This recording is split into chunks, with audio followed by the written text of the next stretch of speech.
Aha!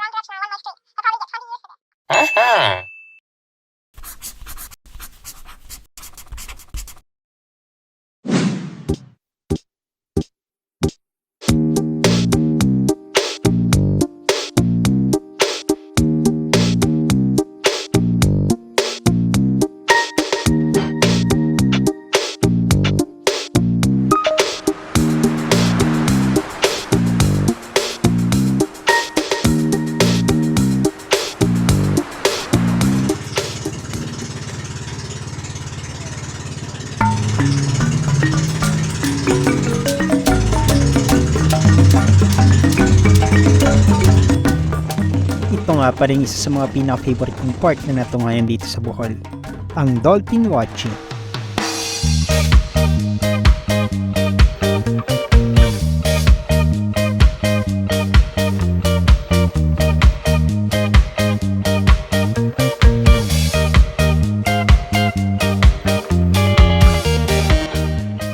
After dolphin watching, tumuon na kami sa susunod na isla para sa susunod na activity. Ang ano natin ngayon sir, 1 hour tayo sa snorkeling natin ngayon. Ha?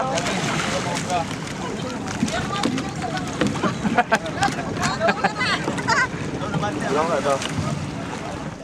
Pagkatapos namin, kumain muna kami at tumungo sa isa sa mga pinagmamalaking isla ng Bohol, ang Virgin Island.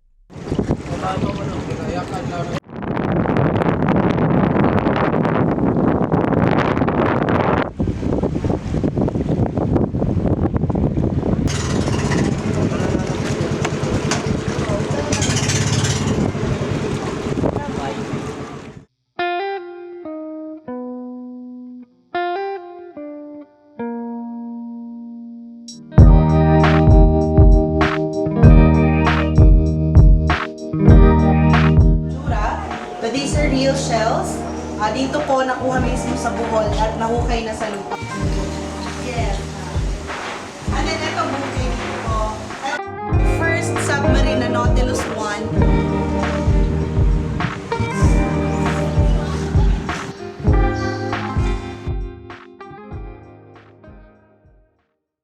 Isa sa mga na-enjoy kong activity ay ang maligo sa Inagdanan Cave.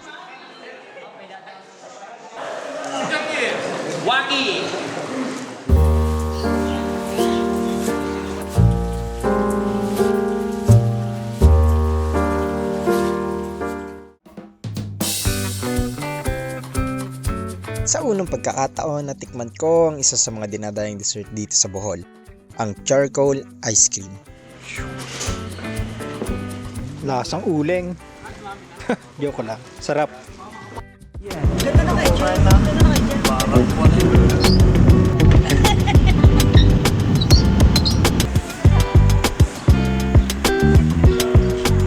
Ang simbahan ng Baclayon, kilala rin bilang simbahang parokya ng Immaculada Concepcion ng Birheng Maria. Isa din ito sa isa sa mga pinakamatandang simbahan dito sa Pilipinas.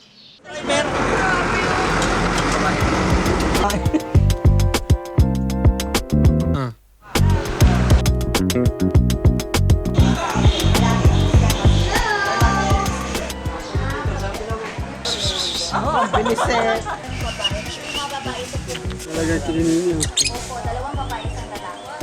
Sana all.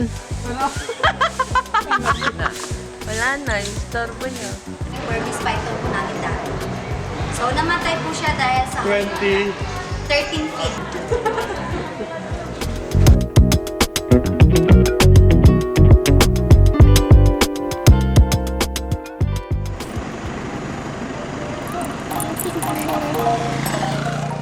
Dito ko first time nakita sa Bohol Enchanted Zoological and Botanical Garden ang world's smallest monkey, ang Philippine tarsier.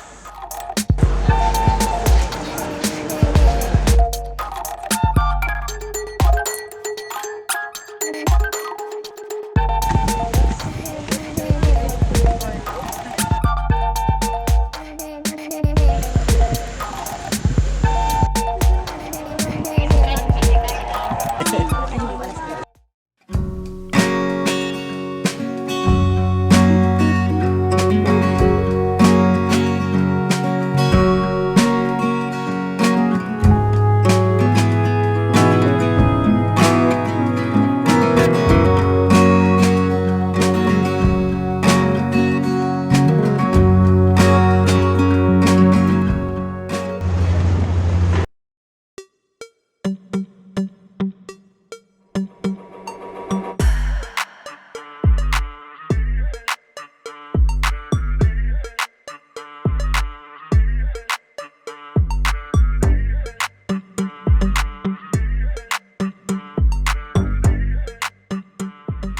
ngayon dito sa Cebu at ito na ang huling araw namin sa tour.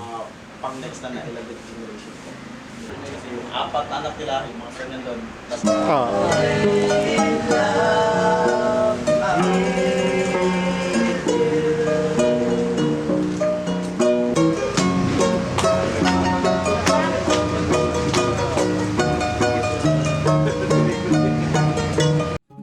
Yap San Diego Ancestral House ay tinuturing na isa sa pinakalumang bahay sa bansa.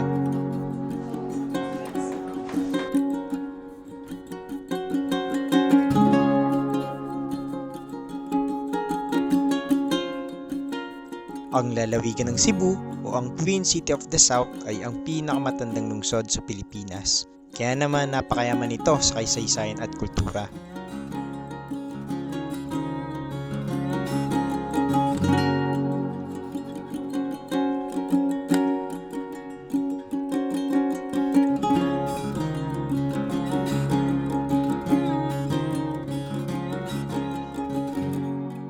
That concludes my tour in Bohol and Cebu City.